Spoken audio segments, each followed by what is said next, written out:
Jose Rizal, our national hero, a man of intelligence, courage, and patriotism. But why is still relevant today? In this video, we will explore his life, works, and how his ideas continue to shape modern Filipino society. Born on June 19, 1861 in Calamba, Laguna, Jose Rizal showed remarkable intelligence from a young age. He was the seventh of 11 children of Francisco Mercado and Teodora Alonso.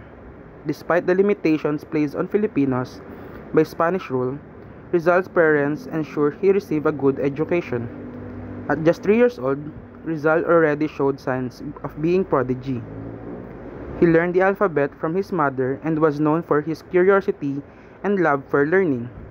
By the age of 9, he was sent to study at Biñan, Laguna, before continuing at Ateneo Municipal de Manila, where he graduated with high honors. Rizal continued his education at the University of Santo Tomas, but later pursued further studies in Europe. He earned a degree in medicine at the Universidad Central de Madrid, studied ophthalmology in Paris, and continued his research in Heidelberg, Germany. His exposure to different culture and political ideas helped shape his vision for the Philippines. Rizal was not just a scholar. He was a writer who exposed the injustices in the Philippines under Spanish rule. His novels Noli Me Tangere and El Filibusterismo ignited a revolution in the hearts of Filipinos. Through his writing, he fought for freedom and reform. Noli Me Tangere, published in 1887, shed light on the abuses of the Spanish friars and officials, sparking widespread discussion among Filipinos. The novels follow the story of Crisostomo Ibarra, who experiences firsthand the oppression of the Spanish regime. In 1891, Rizal published El Filibusterismo, a darker, more radical sequel to Noli Me Tangere. This time, Ibarra transforms into Simon, a revolutionary seeking revenge. Through his novel, Rizal emphasizes the need of drastic change to achieve true freedom.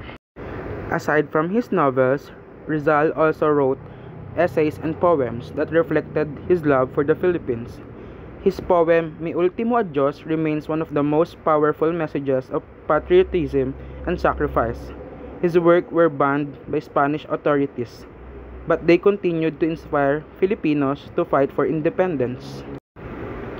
Beyond his writings, Rizal's nationalism inspires us to this day. He believed in education as the key to progress, peaceful reform, and unity among Filipinos. He was not in favor of violent rebellion, but instead advocated for intellectual and moral upliftment. However, the Spanish government saw him as a threat. Despite not taking part in armed revolts, he was arrested, exiled to Dapitan for 4 years, and later sentenced to death on December 30, 1896. Jose Rizal was executed at Bagumbayan, known as Rizal Park nowadays. His final words, "Consummatum est," or "it is finished," marked the end of his life but the beginning of Philippine Revolution. His death further fueled the fight for independence, proving that ideas can be more powerful than weapons. Rizal's vision lives on. His call for nationalism, education, and social change remains essential in today's world. As young Filipinos, we must embody his ideals, striving for knowledge, standing for justice, and working for a better future. In today's society, where misinformation, corruption, and social inequality still exist, Rizal's principles remind us of the importance of critical thinking, unity, and integrity. By understanding our history and learnings from Rizal's life, we can continue his fight for a better nation. Every Filipino can be a hero in their own way, whether through education, community service, or innovation. We can uphold the values Rizal fight for. The question is, how will you carry his legacy forward? Jose Rizal was more than a hero. He was a visionary. His words and actions continue to inspire generations. Let us not just remember him, but also live by his teachings.